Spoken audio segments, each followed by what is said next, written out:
صباح الخير عليكم صحاباتي الغزالات، كي دايرين؟ لاباس عليكم؟ نتمنىكم تكونوا كاملين على خير وانتم كتشاهدوا الفيديو ديال اليوم.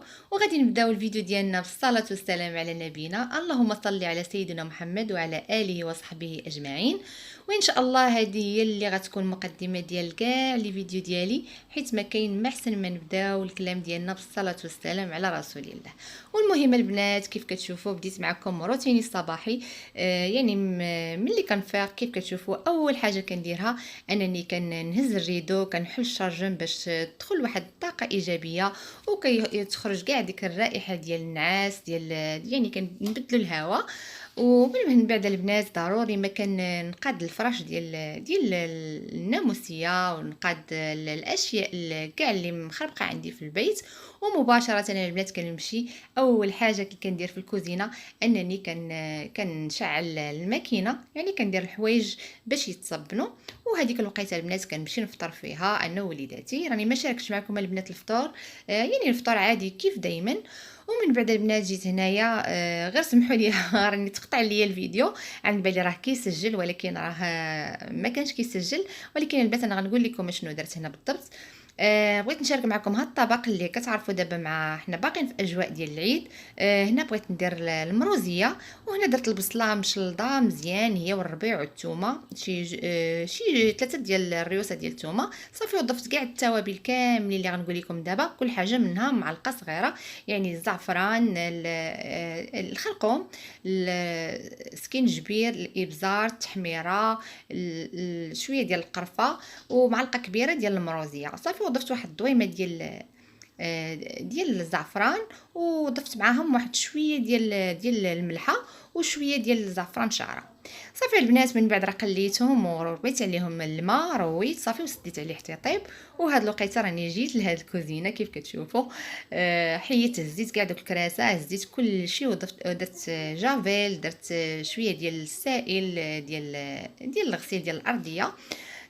وكيف كيبان لكم رانا هنا عندي هاد الثلاجه، هذا راه الخيط ديال الثلاجه عندي هنايا. وعندي هنايا هاد الطبله، هذه هي اللي مره كنجمعها، مره كنبغي نفطروا ولا كنبغيو ناكلوا عليها. كنحلها، يعني ما كتشدش ليا واحد لي سباس اللي هو كتير. وصافي كيف كيبان لكم البنات هنا راني بحال قلتو رقدت هذاك الزليج كامل غنخليه، ومن بعد غادي نحكو بهذيك الشيت. وكيف كيبان لكم البنات هنايا راه عندي هاد، عزكم الله، قرقره اللي عندي هنايا كاينه في الكوزينه. هي اللي كان بحال هكا ملي كنسيق كاع الدار كنجي نجمع فيها كاع الماء. وكيف كيبان لكم راه ملي كنبغي نسدها كندير ليها الالومنيوم هنا باش ما كانت ما كيبقاش يدخل ليا داك فيها داك التفرتيت. ومن بعد من قبل ما انني ندير الالومنيوم كنكب عليها شويه جافيل، شويه ديال البيكربونات وصافي. وكتبقى حتى الرائحه ديالها اللي هي زوينه، وما كطلعش منها شي رائحه اللي هي خايبه. وفي هاد الوقيته البنات رانا اللحم حليت عليه لقيت بانه طاب. صافي غنضيف عليه هاد الكميه ديال الزبيب.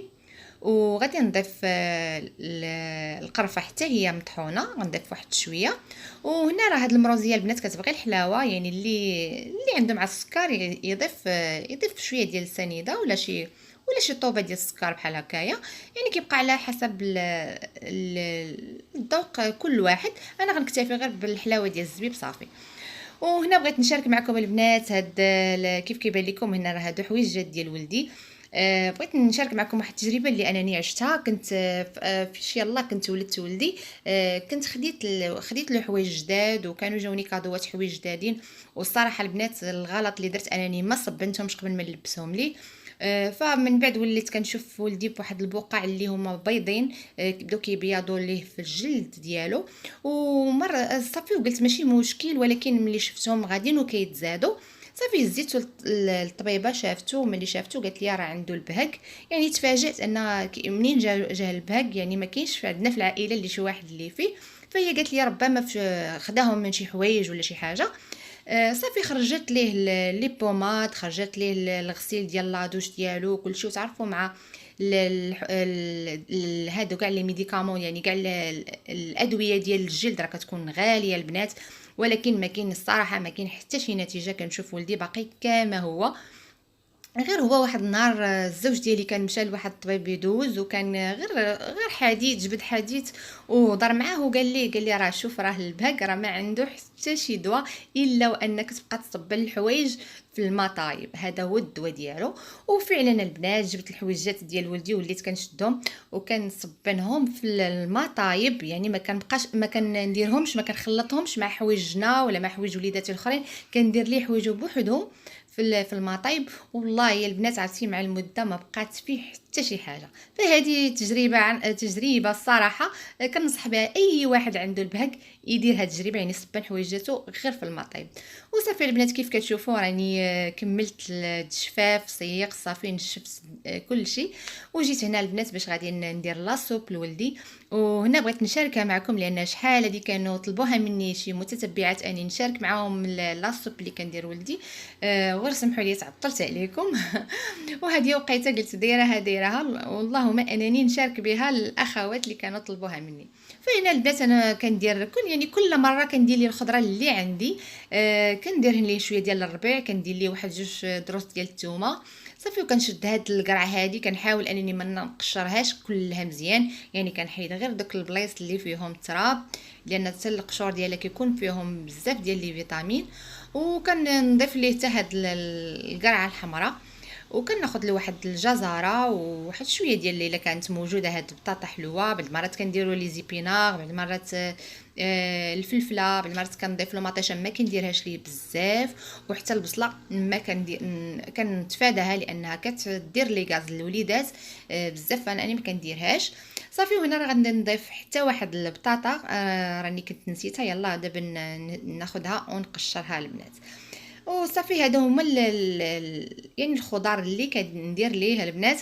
هنا راه واخا خيزو كندير ليه، درت ليه غير وحده كنت موالفه كندير ليه جوج ثلاثه، ولكن كيعطي هذا اللون يعني في الجلد ديال الاولاد الصغار كيولي اللون ديالهم بحال الليموني، بحال الاصفر. كنت ديت ولدي للطبيب وكان شافته وقالت لي راه واقيلا عنده فقر الدم، وخرجت له التحاليل. من درت له التحاليل يعني خرجوا طبيعيين، يعني مزيان كاع بزاف، ما عندوش كاع فقر الدم، غير هو هاد حتى قالت لي راه واقيلا الخضره اللي كتعطيه هي اللي كتعطيه هذا اللون.